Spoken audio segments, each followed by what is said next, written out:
Greetings, greetings, greetings, family. This is Black Eyes TV 7. The daily news, the daily information, the best scholars, you name it, we have it. Today, we have a special guest. Richie may be coming in once in a bit, blue moon, because there's situations with our technical problems, as you have to understand. And today, we are going in. And this topic today is the revolution of hair. And we have this special guest who we call Mr. OV. Mr. OV, I'd like you to give us the information about you and what you're about. Oh, okay. Yes. Thank you for having me on, Terry. It's a pleasure and an honor. So yeah, I'm OV King. I am the founder of Hair Care Revolution.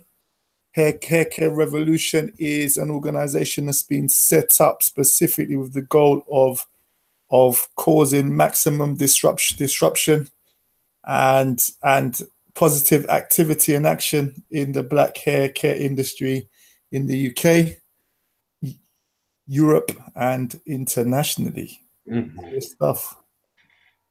Okay. So you know, before we even go into the topics of the hair revolution, how has it been like in your own personal journey to where you are today? Because like the public would like to get to know you a bit more, to understanding where you are and where you've been and where you stand. Okay, yes. So I can take you back. Should we start in the 80s and the 90s? Yeah, we can go there. We can go there and start from the 80s, because I know the people would love that. So if you want me to go way back, I was doing this entrepreneur thing before the name entrepreneur was one of the buzzwords that like it is now. So back in 1989, Miami Vice time, I was doing this. Let's try and make some cash. Let's try and start our own businesses.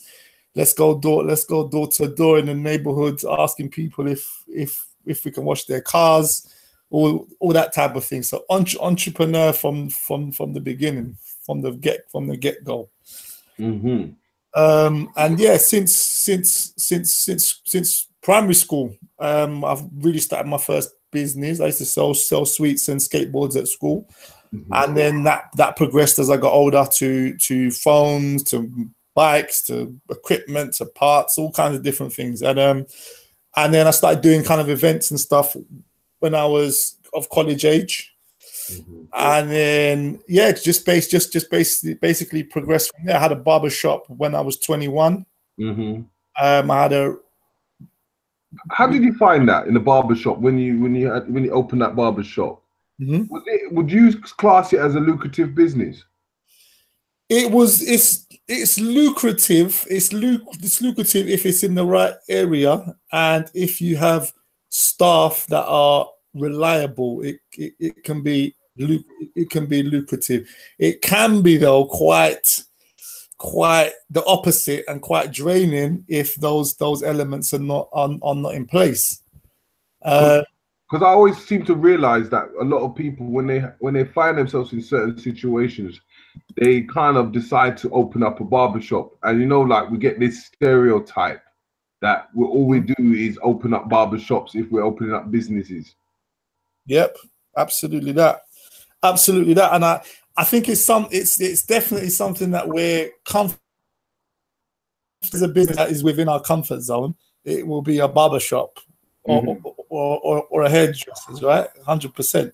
Yeah, because like, but I personally don't understand the reason why the skills that we need to run a barbershop, you could basically transfer it to a lot of different enterprises. So I'm not sure whether it really is just about the comfort zone, why so many people choose to go down that path.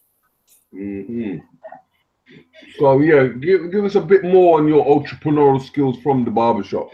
Okay, yeah. So from the barbershop, that kind of taught me a lot about managing kind of other people's time.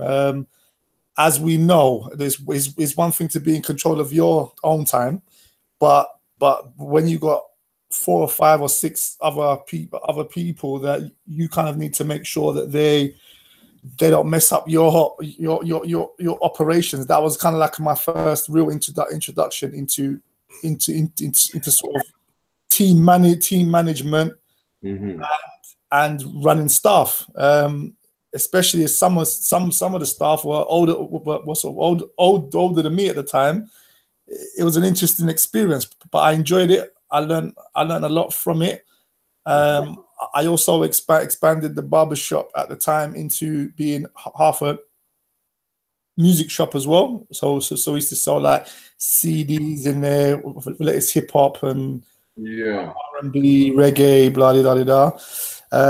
So yeah, it turned into quite a little community spot. Come and get your hair done. Come and grab your mixtapes. Yeah, it was a nice experience.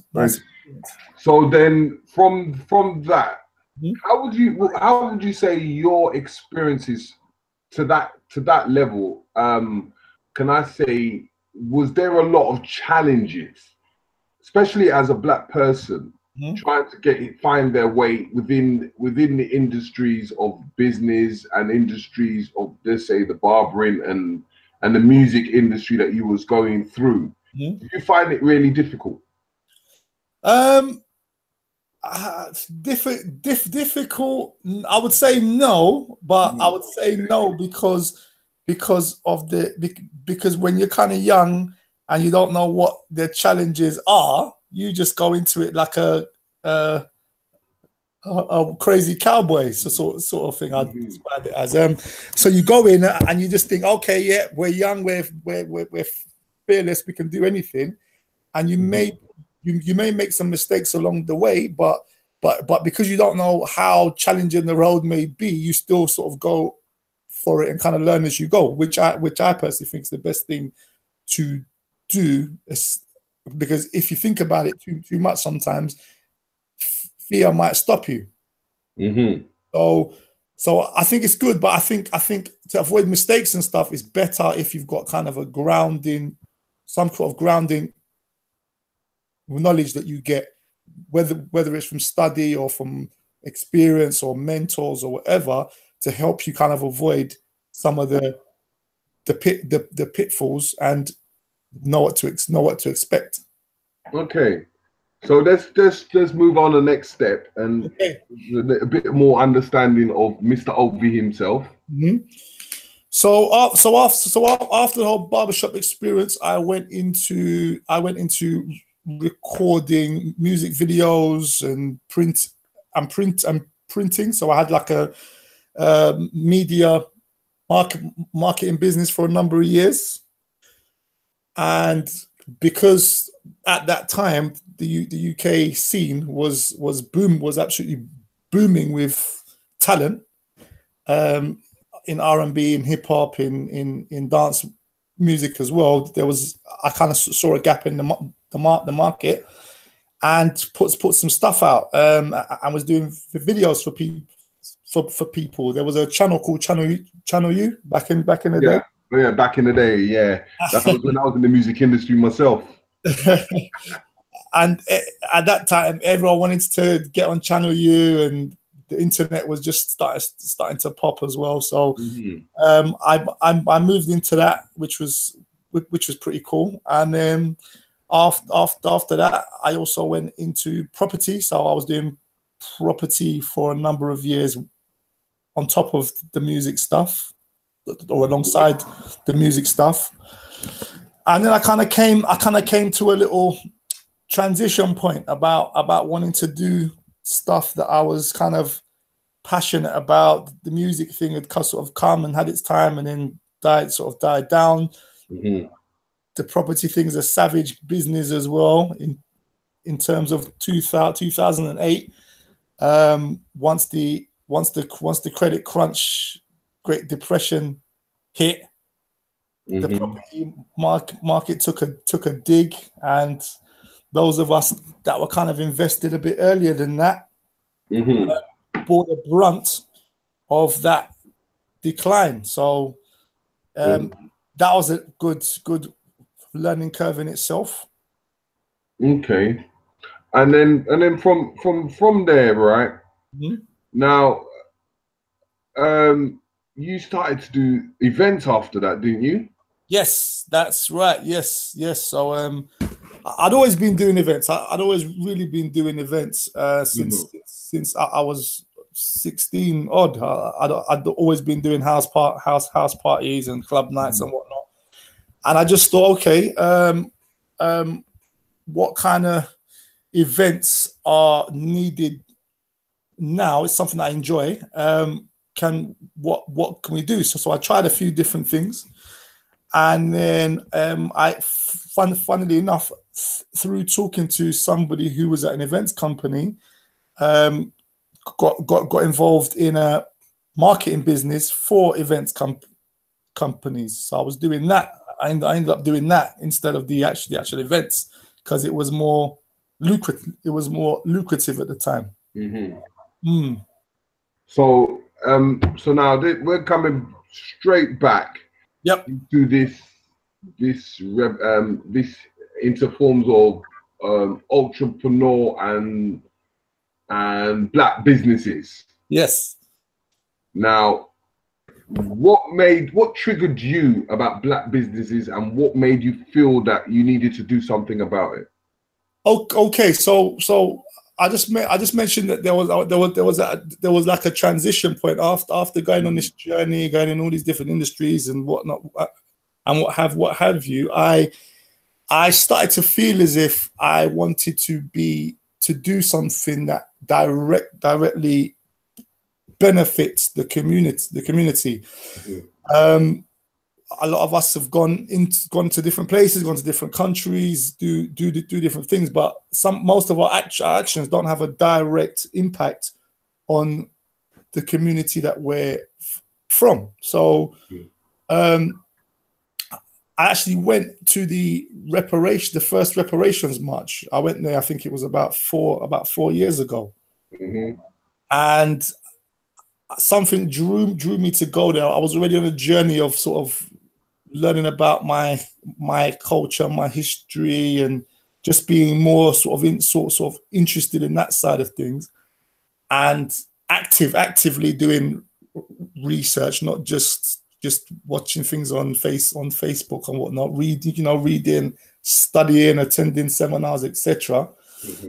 And I went to this reparations march, and I felt this energy. I just felt this energy there. There was 5,000 people there on the first one, marched from Brixton to Parliament Square, and that energy that I felt that day, it just made me feel as if, wow, like just it was almost like a calling.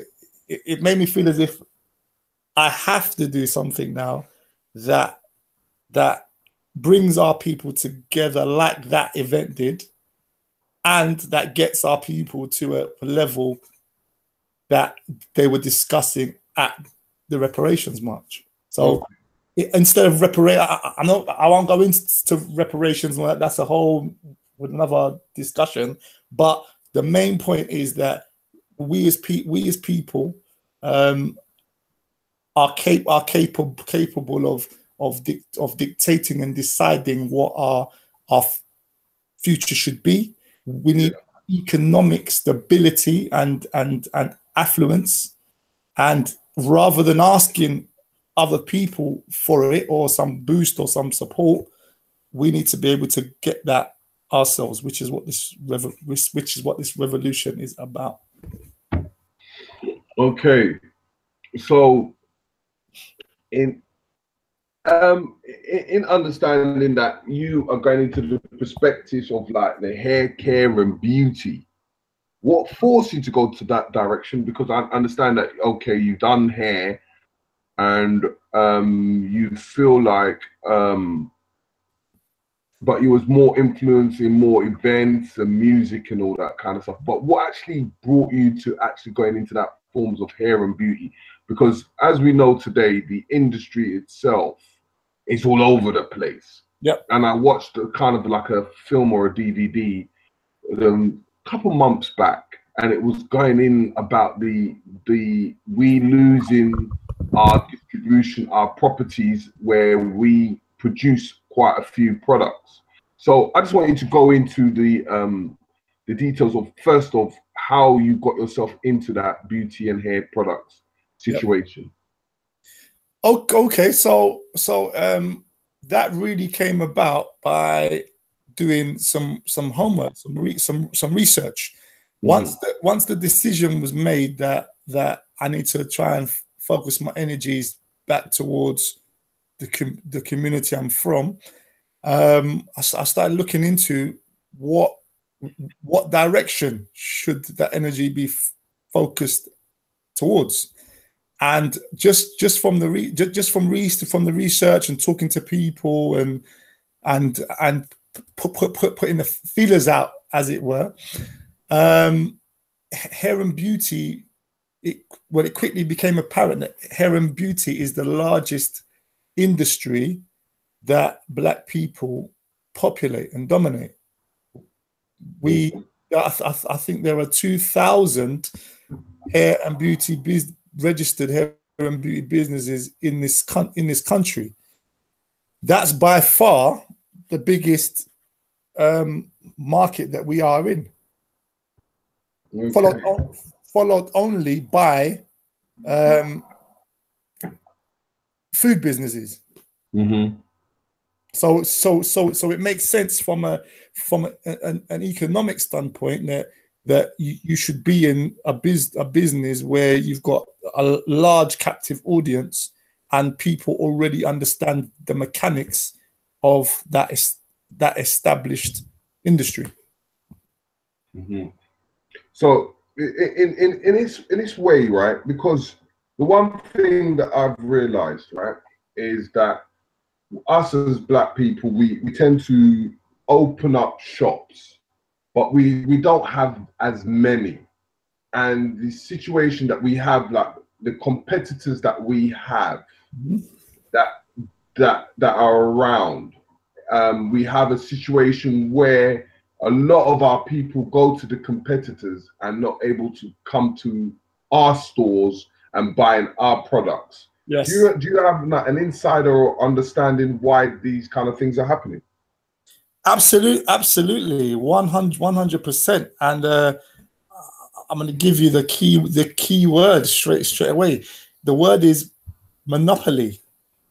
The way the current hair and beauty setup, especially where products are concerned, is arranged is by monopolies. The people, the dominant forces have made smart moves, got deals with the largest well-known brands out there, so they get to supply them, or they get them at cheap rates because they buy them in bulk.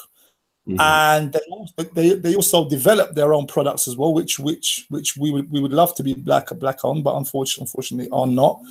And so then they control the distribution of their own products that they make for the Black community, and the ones that are popular that they don't make, which then sets us up to just be dictated to by the monopolies. And when you try to compete with a monopoly as a small independent player, you cannot compete on economic terms. You can't compete on volume. You haven't got the relationships that they've built. They've spent time to build up, over 10, 20 years. So when you go into certain Black shops, the common complaint is, oh, the prices are a bit too high. They're this, they're that, the other. Those are the reasons that those things happen. Many people stop there. Many people who are inspired to sort of get involved stop at that point and go, oh, that's the way, and there's nothing we can do. The research shows there's so many holes in that operation right there. It's like a Tetley tea bag. Okay. Yes. Give us a little breakdown, because some people want to understand what a Technic tea bag is. And especially you've got Americans watching this as well, you know. They want to know what do they mean by Technic tea bag, because, you know, the English like to drink a cup of tea. So I'm from close to the border, the border of East London, and they do like a cuppa there. So I'll explain a Technic tea. A Technic tea bag basically just means that there's a lot of holes, there's a lot of gaps in that infrastructure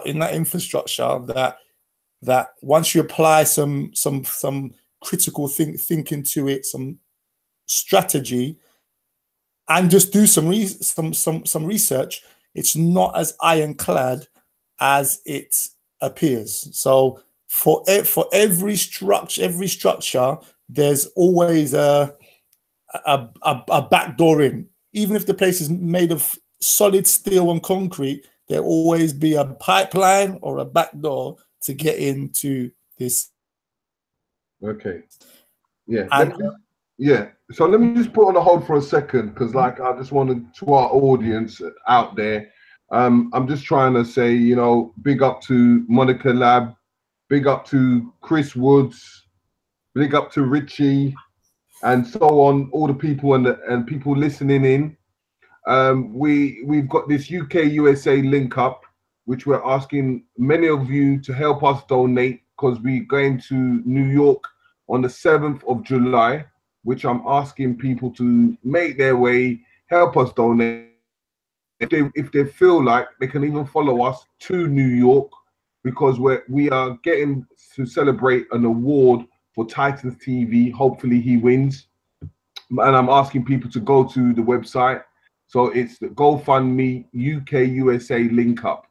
And when you have the opportunity, go and look at our Black Eye stores and see the goodies that we can have, that we bring from the States, because we want to make and become that distribution hub.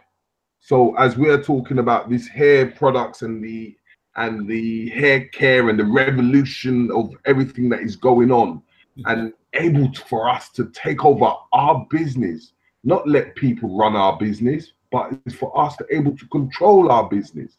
So by us doing that, it's for our people to start buying from our business. That's why I always say, spend black, be black, live black, always be black, all the way 24/7. So now let's get back to the nitty gritty, as I was talking about earlier on, with our brother OV. In his perspective, right, we're looking at the forms of the distribution side of things, yes, and looking at the consumer. But we want to go to the consumer first, in understanding the mindset of our people. Why would you feel that our people would able to go to our counterparts, then go to our own people's stores that are trying to get to where they want to be like the counterparts? Great question there, sir. Before I touch on it, I just really need to. I really would just like to make 2 points about these gaps that we were about to talk on, because I think it's important. It's one thing to say, okay, there are gaps, and then not actually tell people. And that's true. This is the secret sauce that we need to share. So, in terms of gaps, one of the gaps that is like a red beacon out there is innovation. The current people that dominate our hair and beauty industry are certified copycats. They don't innovate, they just copy. So if there's no one for them to copy, all that happens is that they start copying each other, and which is what they're doing now. And because you're talking about people who don't really have a care or a love or inspiration for what they're doing, they care about profit and margins and bigger shops and all the rest of it. The products haven't got any love or care inside of them. So we have the upper hand in that respect, and will always have upper hand because we are the innovators of those products in the first place. The people who brought Afro Hair and Beauty products to the States were black people. People who did it in the UK were black. Unfortunately, other people dominate it now, but we were the people that brought out Jerry Curl spray and cream and Dax relaxer and all these things that the community uses were brought to life by people from our community. So it's important that we understand that power, and we once again the next thing that comes out, we will be the people that invent it, because it's been in other people's hands for 25 years now, and they haven't been able to innovate anything new other than hair weave in that time. So I would definitely push and advocate that we are the innovators of these products, and that is our power and our strength right there. Second quick point. We have direct access to consumer. By that, I mean the consumers that buy these products or these hair and beauty items are not people that we do not know, that we do not understand, or that we have to go too far to reach or communicate with. These people are our brothers, our sisters, our cousins, our aunties, our grandparents, our next door neighbors, the people we go to the gym with, the people we party with on the weekend, the people we work with. These are people that we have access to. So let's imagine we've got something constructive and productive to show these people that we see every day. What was stopping them from purchasing this new innovation or this product that we've got, or this coming to this store that we've opened up? Because these are people that we know better. I will tell you, better than anybody else does, including the current people that are serving them right now.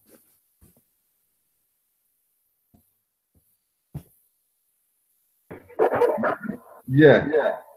So now we're going to come to the information I was talking earlier. Mm-hmm. Yeah, on the mindset, because I'm a person that likes to go into the mindset of people, and Okay. why what do you feel, and what's your opinion of why our people don't go and buy things from our shops? Mm-hmm. Is it because it's too expensive, or is it because they don't find what they're looking for, or do they just feel that the cheapest place is the best place?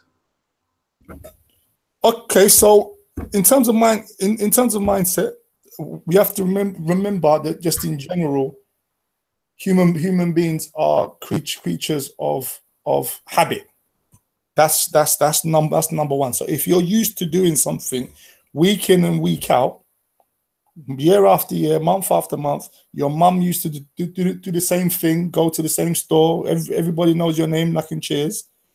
That mindset alone is quite difficult to break out from. So that I think has a part to play. Next, we've got convenience, where for some, and this is just on a human level too. If you got something that's round the corner from you on your high street or on your way to work, or you've got a black-owned store, as an example, that you want to go and support, but you're based in one part of London, say Ladbroke Grove, and the store is in Walthamstow. But you've got the convenient one, which is 10 minutes away. A lot of people, just out of human convenience and selfishness, will just go to the one that's closest, regardless of who owns it. Mm-hmm. So in asking these questions, we also have to look at human behavior, as opposed to making it just about, oh, our community doesn't support each other and all the rest of it. For me, it's there's more to it than that. If there were 10 currently 10 black-owned stores in London, in convenient places, who sold the things that people want to, even if they were a bit more expensive, I think they would still be able to have a certain volume of customers. But there's a complete lack of those stores. Yeah. Now, like, if we go back to the far end, and like as I was saying, I was watching on a documentary, and I did a bit of research, because one thing, I'm a person that once I get the information, I must find out why and what is happening within that vicinity. And what I tend to find was that the counterparts were monopolizing, where we gave them the privilege of giving our products that we make to these counterparts that were distributors. Yep. And what I tend to find was that these distributors were now looking at these products that, like, just say someone like is a small company, they're producing that, let's say for instance shea butter, and they look at the shea butter and realize, hold on here, there is a demand here, but we can do it ourselves. But what they've been doing in the documentary, what they were saying was that they will observe that product and replicate that product, and then tell the customer that that product has been closed down, or that they don't get that product no more, but we have an alternative. Yep. Have you heard of a similar story like that? I have. I've heard it up and down the width and breadth of the United Kingdom, for sure. From the biggest players in the game as well. So it's no surprise to me at all what you just said. But there is a way around it, because once again, all you've described there is the typical traits of a copycat, isn't it? That's all this demographic can do effectively is copy, and because the monopolies there, they have the power to distribute it and all the rest of it. But what happens if we no longer have to use that distribution channel? What happens if we start executing the skill that we have to connect with the target consumer, who is our mother and our sister and our brother and our cousin and our nephew and our gym partner, etc., etc.? We start using that approach, because we are them and they are we. So that power, that situation that you've just described becomes extinct, a thing of the past. Yeah. So like in that perspective, is what, as we were saying, is finding a way and seeing the examples of how we can build together.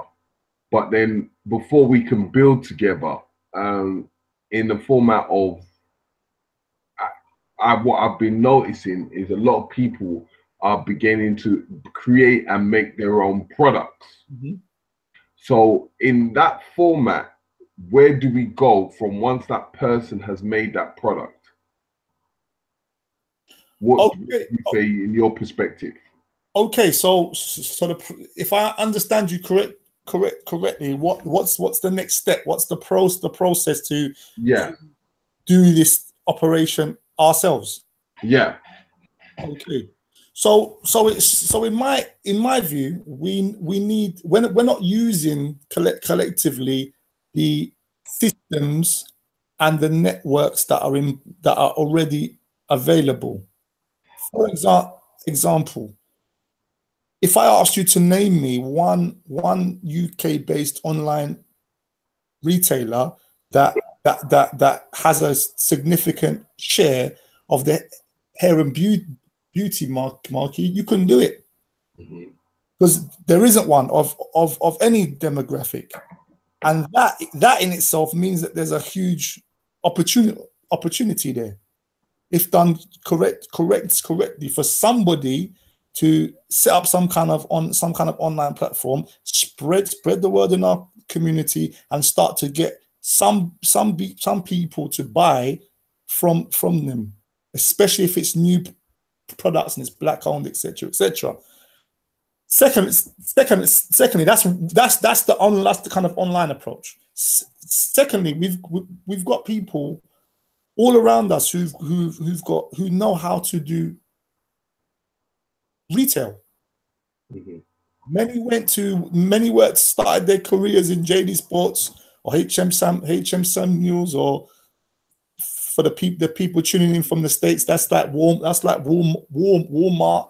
or the store Target.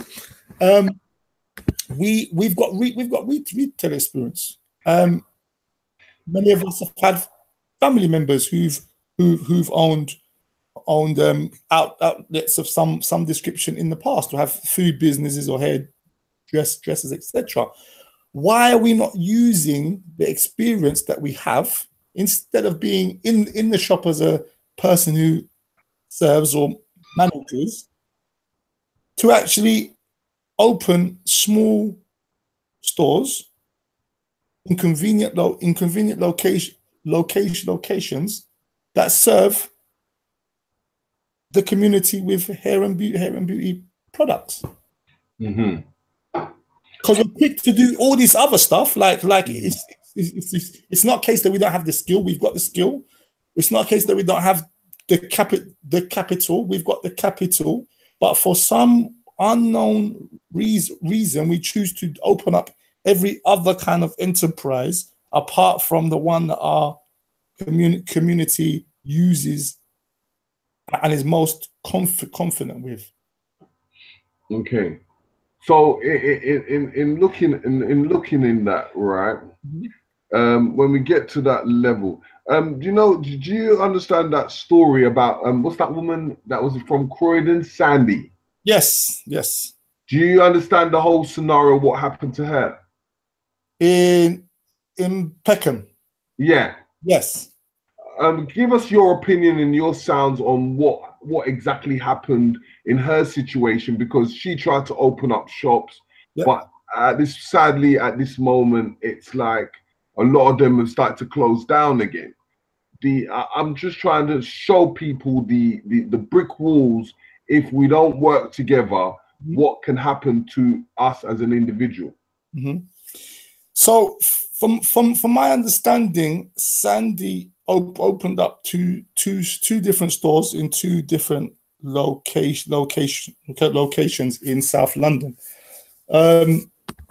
One of the stores has been a success since the beginning, and as far as I know, is still a success now. It started off well and just gone from strength to strength. The local community demanded it and have supported it. Unfortunately, and that store is in Lewisham. Unfortunately, the other one that she'd expanded to in Peckham has not been as successful. And we can look at a whole host of different things. I've actually visited both stores, and I've seen that in Peckham, especially, there on the road that store is on, there are probably another 5 Asian shops on that road, or non-black shops on that road. And whether the other shops look tatty, they look run down, they look like shops that you'd find in the back street of Baghdad somewhere. Sandy's store looks fresh, it looks nice, it looks clean, it looks inviting. So in terms of going back to sort of behavioral traits, why would somebody choose a store that is run down, not run by people who care about you or know what your products are supposed to do for your hair. They may be a bit cheaper on some items, but not all. Mm-hmm. Customer service doesn't exist. Why would somebody or anybody choose going to those stores rather than a store that is at least clean, presentable, and the person knows what they are talking about? Other than that fact that we brought up earlier on about it being simply about old habits die hard. Because in asking that question, it's funny how our counterparts that are that we compete with, it's funny how they can sell our products, but they don't have nothing or a clue of what we are about in our beauty and in our hair products. Yep. And we still go to the people that don't have that information. It's like saying, like, I'm going to a doctor and the doctor has no clue of medicine, but yet I'm going to prescribe some medicine from them. Yep.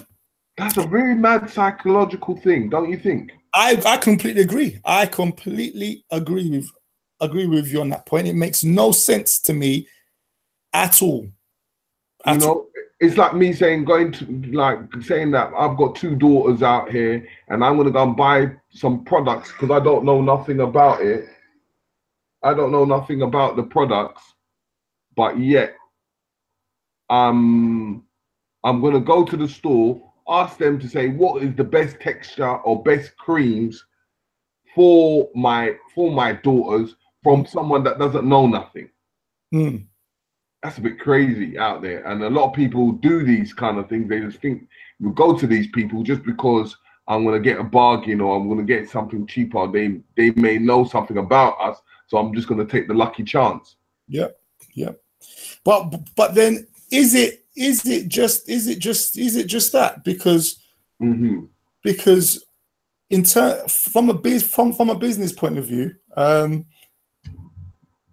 businesses, even established ones like Nando's or Subway, on those type of brands, sometimes they get the location and the target audience mistaken as well. Like we've all seen that before, where a store will open up in a particular location and it just for whatever reason it just doesn't work out. Although the issues you've raised there are completely accurate, where Sandy's is concerned, it could also just be a case of that particular area and that particular mindset of people in that area doesn't suit the revolution of Sandy's, which means they may be a couple of years behind there in that area, or they may not understand why it's good, or which is a scary thought, that the difference between a 50p here or there makes that much difference in an economically deprived area, that they'll prefer to go and get 30p or 50p off in a non-black-owned store than going to support somebody who looks like them, which is just a shame if that's the case. So it is because Sandy has been getting great support, but there's only so far that people can actually go. And in that format, now we're coming towards, before we even go there, we're going to go towards you having your first event and your second event on this revolution tip. But before I go there, let me just speak to the people in the chat room. Big up to MBK, and if you have the opportunity, go and vote for him on the Signetter TV Awards, or Titans TV. Go and vote for these guys, because we need these guys to represent us, as it's our media first, and we need our media to promote us as much as possible. You got Monica Lamb there. She talks about economics, which if you have the opportunity, check her out on the Dagger Squad on Signetter TV. But you know, this award ceremony that we're asking for people to come and donate and to help us get to as far as we can. If you check us out on the GoFundMe UK USA GoFundMe, um, and give us the and give us even a $1 or even a £1 to that UK USA link up. It'll be well appreciated if you can give us anything that you can promote to, for us to able to go to the States, as we are going in like 20 to 30 people strong. So I want to make sure that we can cover certain aspects for the people over here to make sure that they can link up and join the people in the States, so we can able to network like as we're talking now, because we need a broader networking span between us and the US, Africa, and the Caribbean. Because once we can have that network, we can have that strength within ourselves. So we don't have situations like this as with the topics that we're talking about. So if you have the opportunity, just give us a little $1 or £1 into the GoFundMe stroke UK USA link up, and see what you can provide for us. But as I said, if you have the opportunities to just even just vote, go to the Cyanetta Awards.com, and then you can vote for MBK or Titans TV or Dagger Squad with Monica Lambert there, or you can vote for whoever you want to vote for, the scholars, the conscious community, whoever's on the list, who you feels good. Go to that Cyanetta TV Awards and do the voting. So now we're going back to what we was talking about with Mr. Ovi and this hair care revolution. Now, Ovi, yeah, as we was talking now, Yes. we're going to, the first time I heard you did an event where you had a lot of people involved and workshops. Give us some information on that. Okay, yeah. So we launched the hair care revolution pop-up store June. We launched it in East London. Put it out there. Did, as I mentioned before, we did lots of research into what the opportunities are, what people want, what excites people, what other people are doing out there, so we could basically carve out something new, dynamic, and interesting that would get people's attention. And the concept is essentially entertainment, education, and a great atmosphere, all under one roof. Mm-hmm. So yeah, so that's So it. what were kind of the brands that you was dealing with? Okay, so what we do at the events are we are a fantastic platform for independent brands, independent brands to showcase themselves right next to established brands too. So in terms of established brands, we've had Cantu, we've had Share Moisture, we've had Share Coconut, we've had Soft and Free, we've had a number of different brands that are kind of household names there.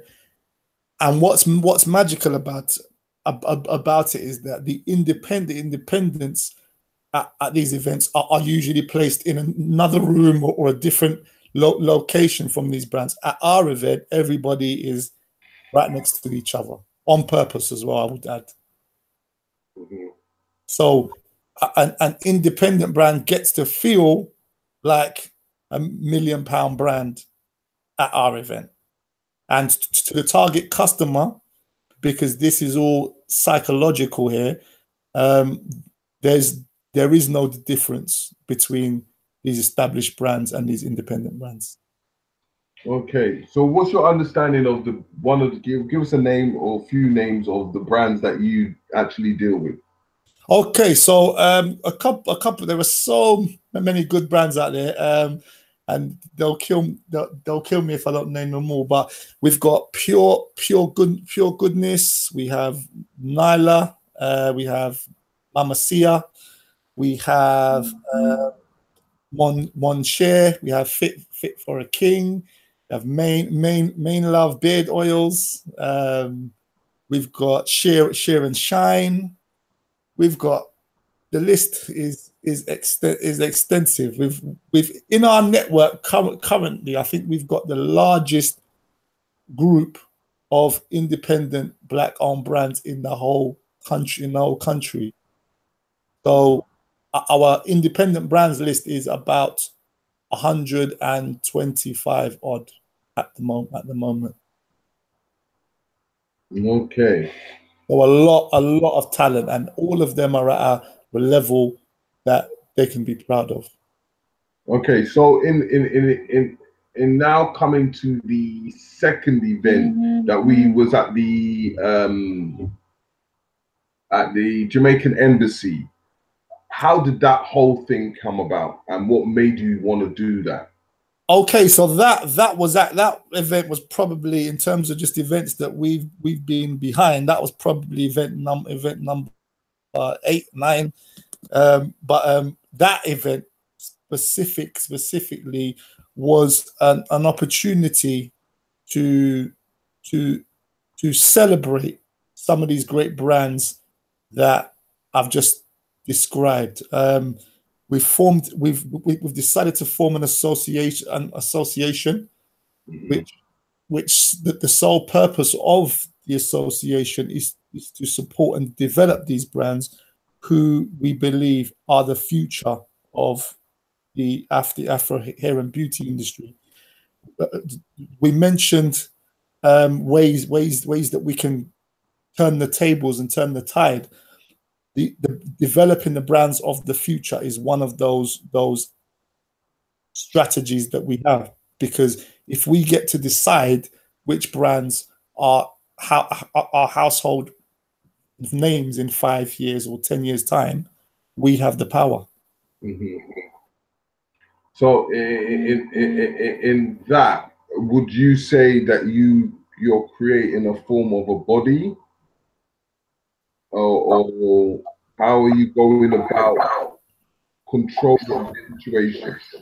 Okay, so that is exactly it. The association is an organization, an institution set up to facilitate the development, the production, and the distribution of Black-owned hair and beauty brands. That is the sole purpose of it. Not festivals, not whiz and bang and this, that, and the other, just to develop these brands to make them household names.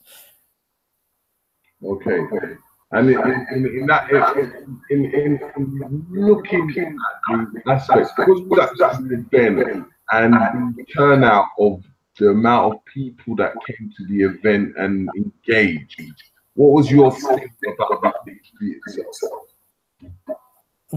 What was my feel of what was presented to you at your event? Okay, it was history. I was saying it even before the event happened, like months before, that this event is going to make history. Mm-hmm. And that is exactly what we did. It was phenomenal. We had brands in there that as I mentioned, I think have the potential to become household names. That was unprecedented. We have people supporting the work that we're doing from the highest level of the hair and beauty industry down. So we have people involved that, for example, I'll give you an example. The actual person who coined the term Afro hair and beauty in this country was at the event.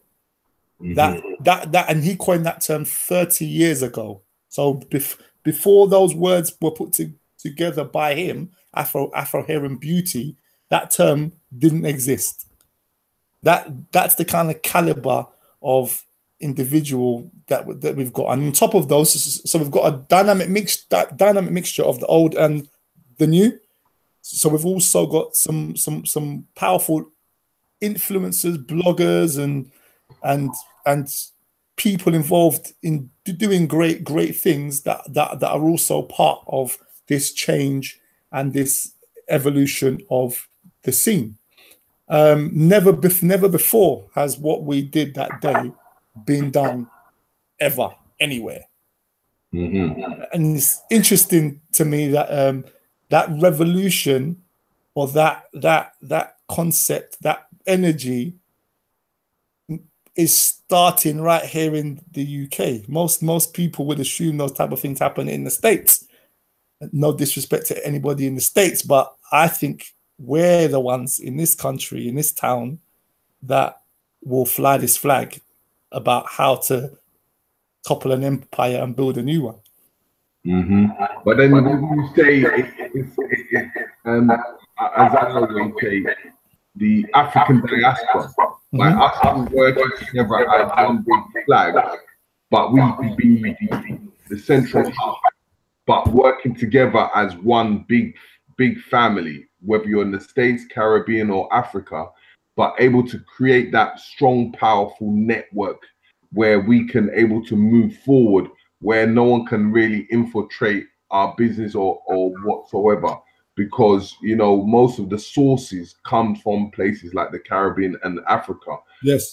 Then us able to be that distribution hub or the middle person, because remember, even with the America, if we're working with them, America is a very, very big place where we can able to work and able to develop, where we can both be kings in the same castle.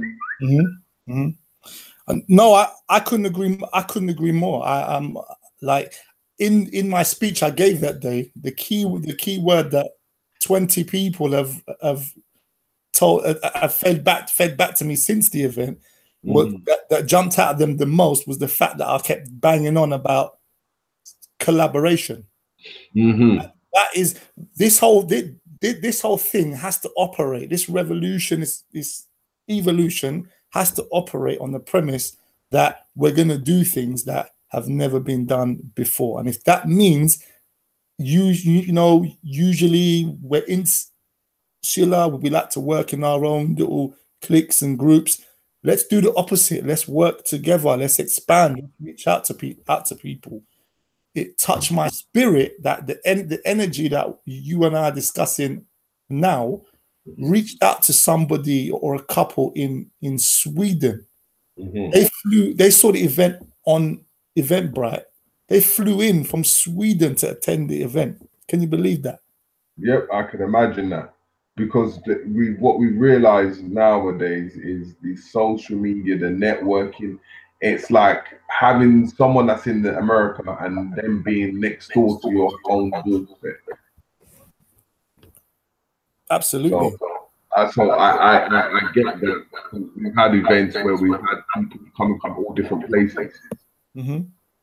Yeah. So in that entirety, it's understanding that we've gone through the procedures of controlling, and what I'm receiving from this is that we need to work together as one item. But what a lot of people say out there is, oh, but it's hard to work with our people because they're very difficult to work with. But then I say to them, but have you actually tried? What's your experiences in that? Oh wow! Are we going there, Terry? Yeah. Yep, we're going there. We're going there. We have to. You know what it is? We have to tell the truth. Yes. Even the truth hurts, but we have to break it down and say, you know what? It's time for us to get together. So for us to be able to get together, let's put out our faults and let's be able to bring this back, so that we can actually move forward and not hide or shun ourselves away from it. True. No, it's beautifully put as well. Well, yeah, let's keep it absolutely 100. I don't believe in doing anything else anyway. So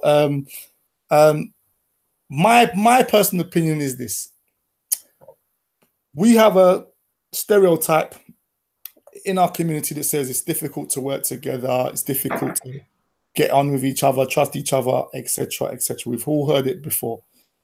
Every single thing since this operation began has dispelled that to be a myth. That's just a myth.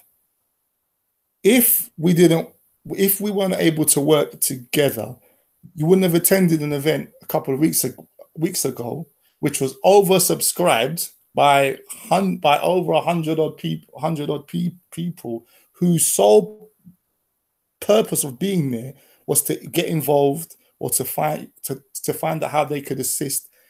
Every single thing that was at that spectacular event, we were giving away goodie bags. We had free rum punch. The venue was exquisite. There was people that printed things and did things, and we were planning and organizing the event. Every single one of those people that participated and that participate in our regular hair care revolution events were Black, and they all did this stuff for free without any cost. So I'll repeat that they did this for free. They travel for free. They run around for free. They printed stuff and made stuff for free because they believe in what we're doing. So if that doesn't inspire people to push the boat out and seek out other individuals that are of a like mindset, I don't know what will. So that's kind of the vibe I work with, and I encourage and I gravitate to is that like-minded individual who thinks more as a more about the collective mission than the selfish individualistic operations, which I'll go on to now. There are, however, most definitely people running around who always think about what they're going to get out of it first, what they can how they can position themselves first, what's in it for them, where's the money at, blah blah. And that's okay. That's not Black people. That's human beings. In any environment you go to, you will get just the two types of people I've described: the ones that care and are invested with their hearts and their heads, and others that are selfish and self-centered and have agendas. So I personally don't think it's a we can't work together as a Black community thing. It's once again it's a human thing, and we don't hear enough about the times that people from our community go out of their remit, go above and beyond to help things get off the ground. But we don't. Okay. In its entirety, right? I want you to break down the future of the hair revolution, where it's going, and where do you want it to be in, let's say, for instance, in 5 to 10 years' time. Okay, so I had a conversation with a lady called Carol Allen as this whole project was being researched and developed and worked on, yeah. And she said something to me that just really changed my whole view and my whole approach about what I'm doing, what we're doing, and what needs to happen. I was explaining to her before our first event, when this starts, where the plan is for us to compete. We're going to compete with the dominant forces out there and give them a challenge and create options and opportunities and all that good stuff. She screamed at me on the phone. Yeah, she screamed at me. And before I tell you what she screamed, this woman is the first Black lady to get Afro hair and beauty courses accredited in any UK institution.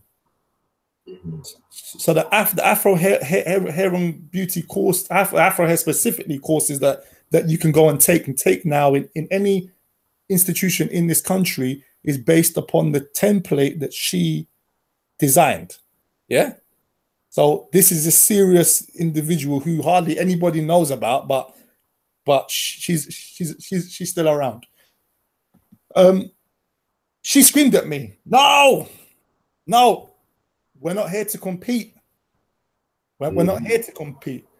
And I said, what do you mean? She said, if you're going to do this, you better do this to dominate. Yep. And from that minute onwards, Terry, my mind just shifted to another paradigm. Now it's dominate. I've got domination on my mind. Bit like the Inky and the Brain, eh? That's exactly. You're reading my mind. I'm reading yours, but we're here to dominate. Pinky, and the brain is dominate for sure. That's what I see in the next 5 to 10 years. I'm going to predict a couple of things. One, the dominant forces will now set up their own association within about a year or so. That's going to happen once they find out that we've got one. As I said, they're copycats. It's fine. 2, my ambition in life is to turn the dominant forces into pound stores. So I want them to go back to more what they are comfortable with and inclined to. Let their shops be the shops that people go to who just want the cheapest and the low quality and the low grade, and they don't care if the person gives you any eye contact. That's what their stores need to be. And to replace that, we need stores that have got advice, are representative of our own community, have got a range of stuff that is fantastic for your hair and your skin. That's the future. That's the future I see. Okay. As we say again, once again, to the people out there, the listeners, we always put our people forward, like Chris Woods, big up every time, putting in the flavors, putting in the information, saying how he's got it. We've got people like Monica, and she's been helping out and going through.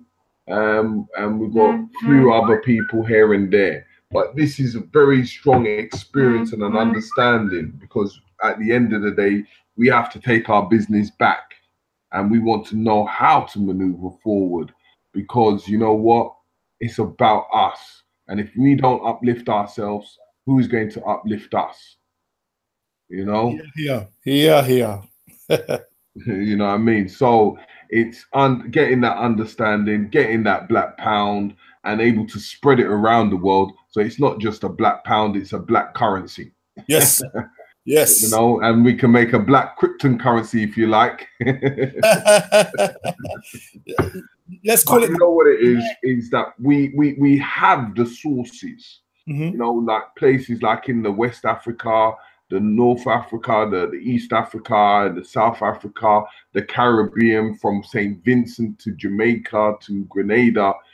We have these products, and these are our sources. So we now have to put ourselves in that middle situation where we are the creators. The African diaspora is the creator, so that we can able to create them products, so that we can able to produce and able to distribute them out, and being in control of our own business and ownership from beginning to end. The only time we need people outside us is when they are buying the finished product. Yes. So, and as I said, this is the revolution and an understanding of where we're going, because it's time. Let's stop sleeping. Let's just wake up. Let's just keep this thing moving. Whether we're media working together, whether we're businesses working together, whether we're all different types of religions working together, whether we have all different ideologies of critical thinkers working together, whether we are Pan-African, Nubians, whether we're NOI, all these people, we need to work together as one people. Because you know what? If we don't work together, we have nothing. So we might as well just go on the Thames River and get your camp chair and sit out there and just sleep in the cold weather. If you want to have a mobile phone in one hand and a coconut in the other hand, sitting under a nice tree with the most beautiful woman in your hand, then you need to start working hard, because nothing comes free in life. So I just want you to give people a kind of information and how to find you, and to tell them what is the next maneuver that is happening for the future, so that they can find you or check you up on Facebook or Instagram or wherever they can find you. Okay, so me, I'm a direct action man. Anybody who wants to get in contact with me can do so at hairlove17@gmail.com. I repeat, that's hairlove17@gmail.com. Drop me an email if you're interested in anything that has been mentioned, or you'd like to find out what is coming up next, or get involved. By all means, let's talk, let's communicate, let's reason. This year is going to be a year of innovation. That is my next prediction. There's so much activity and energy and people wanting to support black businesses and encourage and inspire each other, that I believe 2018 will be phenomenal. We're going to be having our next event in when are we having the next one? The next event was going to be at the end of April in South London. We'll be bringing our pop-up experience to South London. So anybody who'd like to come along and see what it's all about, look out for the details over Facebook, WhatsApp. We're around. You can find out more information about our activities if you look for hair care revolution. Just type hair care revolution into Google, and you'll see our social media accounts popping up. But as I said, lots going on, lots of innovation happening this year and beyond, and get ready to see a household name develop and blossom. And as Carol Allen said, dominate. Okay, so in your last words to the public, and give them the information, what would you like to say to the public out there? Because this is going to be circulated. We're going to make this viral. We're going to ask everyone in the chat room must share this. So they want something vital to say, you know what, they can go home and after this, getting this information, to say someone inspired me today. Mm-hmm. Okay, so I would say first and foremost, a rising tide lifts all boats. Many of us out there say that we want this change and things needs to happen. When you can see that things are going on, are you going to be a person that sits on the sidelines and watches and grabs a bag of popcorn and spectates, or are you going to get involved, roll up your sleeves, and let's have an impact that changes the world? The time is now. I believe this revolution from the community is going to begin with the hair and beauty industry, and then spread like a fire to foods, to music, to anything else that we choose it to, because at the end of the day, it's about energy, and our energy is high. But have you got the commitment to get involved, to participate, and make the changes happen that we want. That is my question. That is my question to anybody who hears this. Will you listen and then switch over and start watching EastEnders, or actually make an effort to get involved in some of the great activities and inspirational movements that are currently taking place? Okay, thank you, Mr. OV. And as I always say, you know what, as he said, EastEnders, in the American counterpart, don't go and start watching Hollywood, was it Hollywood Husbands and Hollywood Wives or whatever you call it, and not contribute to your own people first and build your economy, because each place can be a better place by us contributing for our people, by our people, and live in that situation. So what we're saying now is, at the end of the day, before I go, I would say to you, invest in your people. Like, we have a UK GoFundMe page, UK USA link up, building the bridge. So if you go to our GoFundMe UK USA link up, donate £1, donate $1. We don't mind whatever you do, because we want to make it big. We want to put ourselves on this train for 2018. We want this year to be an explosion. We're going to move forward in many forces, from every corner, from down to below. We're going to move in one big family. We've forgotten how families are supposed to be. Let's bring it back. Unity is the key. Making that power moves every day, any place, anytime. So all I just say to you today is, be black, live black, eat black, work black, feel black, just be black, and enjoy the sun, enjoy the ride. Because you know what this is? Black Ice TV 7. We are over and out. And I hope you enjoy this journey of this revolution. Peace.